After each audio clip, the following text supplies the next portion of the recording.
বাংলাদেশের দ্বিতীয় বৃহত্তম শহর হলো চিটাগাং। আর চিটাগাং শহরের পাশ দিয়েই চলে গিয়েছে কর্ণফুলী নদী। Good morning from Chittagong.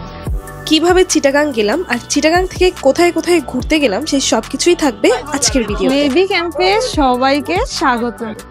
খুবই ভালো লাগছে কারণ এখন ওয়েদারটা অনেক সুন্দর। Welcome to my Chittagong blog. এখন বাজে 4:30। আমার প্লেন হলো 7টার দিকে। এখন খুব তড়িঘড়ি করে আমি চলে যাচ্ছি এয়ারপোর্টে। থ্যাঙ্ক গড এক্সপ্রেসওয়েতে এতটা জ্যাম না।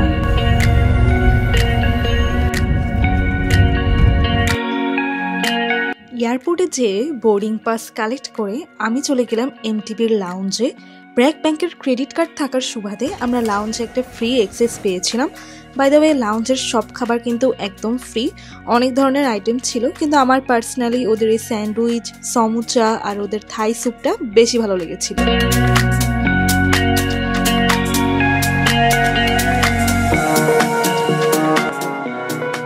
প্লেনে ওঠার পরেই কিন্তু সাথে সাথে খাবার সার্ভ করে দিয়েছিল। আমাদেরকে দেওয়া হয়েছিল একটা ছোট বার্গার আর 2টা চকলেট আর একটা পানি। বার্গারটা বেশ ভালো ছিল। আর এরপরই কিন্তু প্লেন টেক অফ করলো।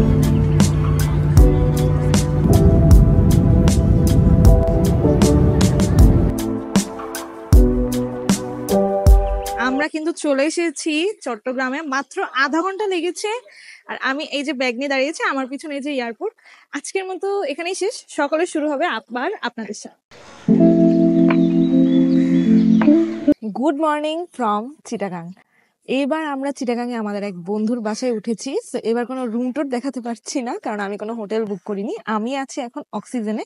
আজকে সারাদিনের প্ল্যান হলো যে আমরা কাপ্তাই যাব। কাপ্তাই যে প্রচুর ঘুরবো, আমরা একটা ডে ট্যুর করবো এখানে, এটাই ভেবে এসেছি। যেহেতু আমরা একটু ভ্যাকেশনের সময় এসেছি, আসলে তেমন কোনো হোটেলই আমরা বুক করতে পারিনি। That's very bad luck, I know. So আজকের দিনটা আশা করি খুব ভালো যায়। আমাদের প্ল্যান হলো ফার্স্টে আমরা এখন এখান থেকে বের হয়ে ব্রেকফাস্ট করব। তারপর আমরা যাবো কাপ্তাই, আর ওইখান থেকে আমরা জুম রেস্তোরাঁয় যাব। এই অক্সিজেন থেকে কাপ্তাই যেতে আমাদের 2 ঘন্টার মতো সময় লাগবে। তো এখন রেডি হয়ে বের হয়ে যাচ্ছি। আমাদের কথা ছিল আমরা জামানে খাবো, কিন্তু আজকে সবকিছু বন্ধ। তো এরপর আমরা চলে গেলাম রোদেলা নামের একটা রেস্টুরেন্টে। ওইখানে যে জাস্ট পরোটা আর সবজি খেয়ে আমরা আবার বের হয়েছি। এখন আমরা এখান থেকে যাব ডিরেক্ট কাপ্তাই।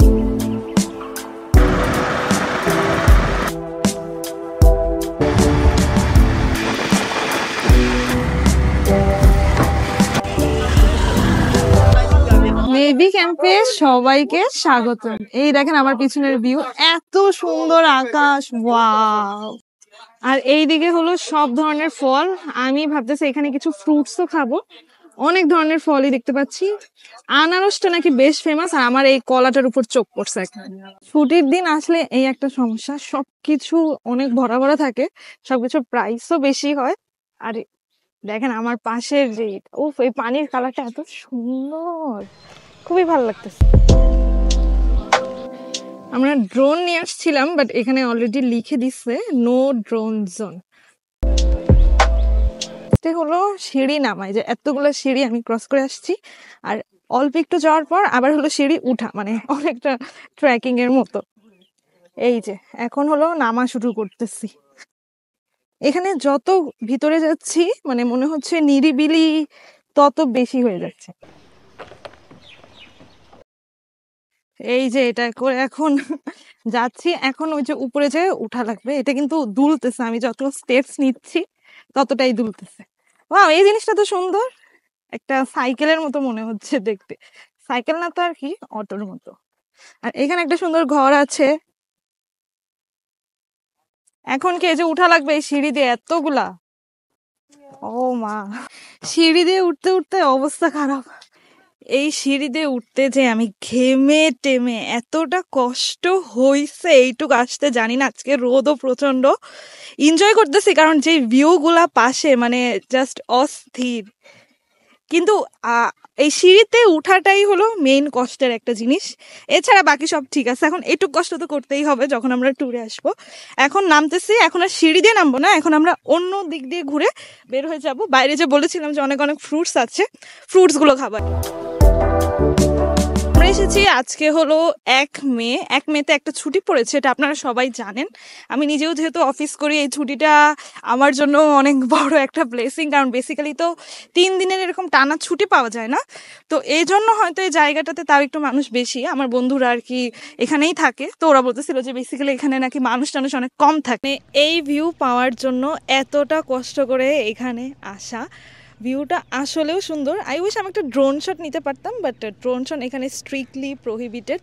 সো ফর না আপাতত ভিউটা এনজয় করছি, আর আপনাদেরকেও দেখিয়ে দিচ্ছি সাথে। অনেক সুন্দর একটা ভিউ, জাস্ট দেখেন। এই দিক থেকে এসে এই যে এখানে একটা ঘরের মতো, এখানে এতক্ষণ আমরা বসে একটু রেস্ট নিলাম, তারপর এখান থেকে কিছু ভিউ নিলাম। এখন আবার নেমে যাচ্ছি, এই যে আবার সিঁড়ি, আবার আমাকে এই সিঁড়িটা দিয়ে আবার উঠতে হবে। গরমে এমনিই অবস্থা খারাপ, আপনারা দেখতে পাচ্ছেন যে কতটা রোদ আজকে, এজন্য কষ্টটা মনে হচ্ছে আরও বেশি হচ্ছে। যাক, আবার আমাদের যাত্রা শুরু। এবার যাই ওই ঘরটাতে উঠবো। আমি যে ভুলটা করছি সেটা আপনাদেরকে বলে দিচ্ছি। সবচেয়ে বড় ভুল হয়েছে যে আমি পানি নিয়ে আসিনি। এখানে আসলে অবশ্যই ট্রাই করবেন অ্যাটলিস্ট পানি নিয়ে আসার, কারণ প্রচণ্ড রোদ, প্রচণ্ড গরম, আর আশেপাশে কিন্তু পানি নাই। আমার অলরেডি পিপাসাও লেগে গেছে, কিন্তু এখন পানি খেতে পারবো না। তো আমাদের নেভি ক্যাম্পের ঘোরাঘুরি শেষ, এখন আমরা বের হয়ে গিয়েছি। নেক্সট হলো আমরা এখানে কিছু ফ্রুটস খাবো, আর তারপর আমরা যাবো জুম রেস্তোরাঁ। এখানে কি কি আছে? আনারস, কাঁঠাল, কলা, ডাব, এই হলো এখানের আইটেম। এই যে হলো আনারস এখানে, বাট আমি ভেবেছিলাম হয়তো ছেড়ে দিবে, ছেড়েও দেয় নাই। আনারসটা অনেক মজা, মিষ্টি, মজা আছে। এটা মানে 40 টাকা করে নিছে।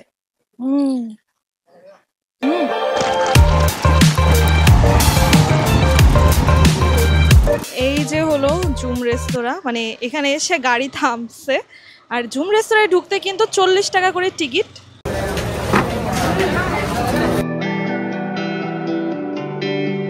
না, মানে বুড়া বয়সে ভীমরতি। এই সাবধান। কেমন ছিল? জুম রেস্তোরাঁর এত সুন্দর ভিউর জন্যই হয়তো এই জায়গাটা এত বেশি পপুলার। ভিউটা আপনাদেরকে দেখিয়ে দিচ্ছি। ওয়াও, মাশাআল্লাহ, অনেক সুন্দর। আর এখন তো একদম রোদের মধ্যে আছি, বিকাল হলে হয়তো দেখতে আরো ভালো লাগবে। ওই যে দূরে বড় বড় পাহাড়গুলোও দেখা যাচ্ছে।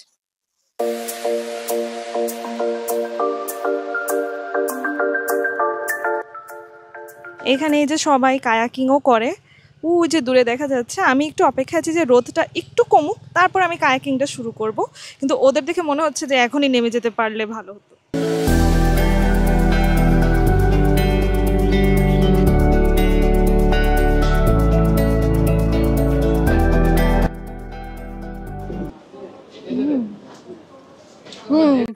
ফার্মের মুরগিটা একটু বেশি শক্ত, মানে ভিতরে কোনো মশলাই ঢুকে নাই, বাট আলু ভর্তাটা মজা।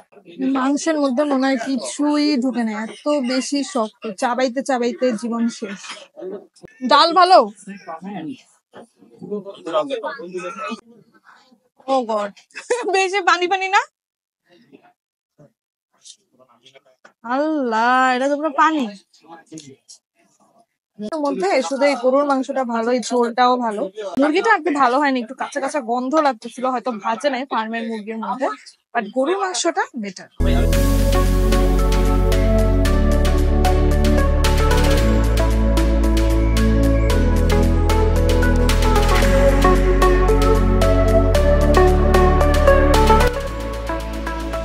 Kayaking starts.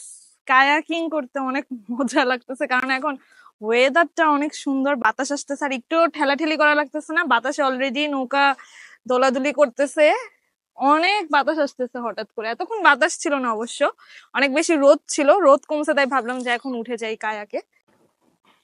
আমরা কি কায়াক করতে করতে ওই পর্যন্ত চলে যেতে পারবো? ও, আধা ঘন্টার মধ্যে তো আবার বোট ফেরত দিতে হবে। আধা ঘন্টার মধ্যে বোট ফেরত দিতে হবে, নাহলে আরেকটু দূরে যেতাম। ও বাতাস, ও রোদটা আবার চোখে লাগতেছে। রোদটা না থাকলে বেশি ভালো লাগে, যখনই সূর্যটা ঢেকে যাচ্ছে মেঘে, তখন বেশি ভালো লাগতেছে। এখনো খারাপ লাগতেছে না, অনেক রিল্যাক্সিং, অনেক শান্তি। কায়াকে উঠে আসলেই অনেক মজা। আমরা কই থেকে জানি আসছি, ওই পিছন থেকে আসছি, বেশ দূর চলে আসছি। আর কি সুন্দর বাতাস। আমাদেরকে আধা ঘন্টা হয়ে গেছে। শিট, এখন ব্যাগ যেতে হবে। রোদ এত তাকাইতে পারতেছি না এখন আবার। মানে এই যে পাহাড় আর খালি গাছে যে এখন বাতাস হচ্ছে সেই শব্দটা, আর কোনো শব্দই নেই। আর আমরা এই যে এখান থেকে বোটটা নিয়েছিলাম, এখন আবার ফেরত যাচ্ছি কারণ সময় শেষ। এই জায়গাটা বেশি সুন্দর তাই না? ওয়াও। আর এই দিকে হলো কিছুই নাই, এদিকে হলো একদম ব্ল্যাঙ্ক, ফাঁকা ফাঁকা। এদিক দিয়ে একটু পর বাসায় চলে যাব। আর এই যে হলো জুম রেস্তোরাঁ আর কি। চিটাগাংয়ে প্রথম দিনটা বেশ ভালো গেল, স্পেশালি এই জুম রেস্তোরাঁর সময়টা যখন আমরা কায়াকিং করছিলাম তখন বেশি ভালো গিয়েছে। আজকে অনেক ঘোরাঘুরি হলো, খাওয়া দাওয়া হলো।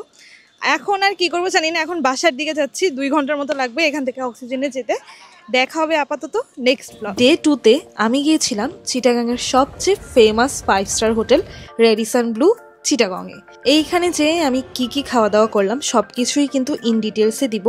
আর সাথে এরপর পতেঙ্গা যে আমার কি অবস্থা হলো আর নেভি পয়েন্টে যে আমি কি কি অ্যাক্টিভিটিস করলাম সব কিছুই থাকবে নেক্সট ব্লগ।